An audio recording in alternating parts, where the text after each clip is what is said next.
Una sa ating mga balita, kumikilos na ang iba't ibang ahensya ng pamahalaan para tiyaking magiging maayos at ligtas ang paggunita ng undas sa bansa.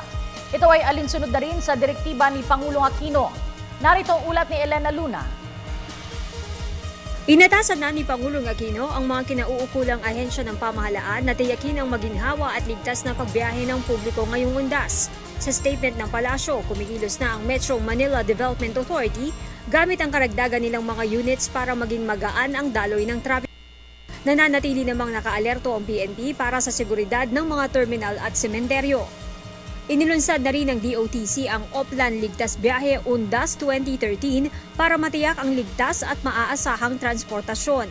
Bahagi ng Oplan Ligtas Biyahe ang ginagawang pag-monitor ng Civil Aeronautics Board kung saan naglagay ng mga help desk sa 4 na NAIA terminals. Katuwang ang documentation at ground assistance roving teams, tumutugon sila para sa mga pangangailangan ng mga pasahero at pag-verify sa status ng mga flight. Para sa impormasyon sa flight status, maaaring mag-text sa 0917-839-6242. Bukas din ang DOTC Action Center hotline na 02-7890-DOTC.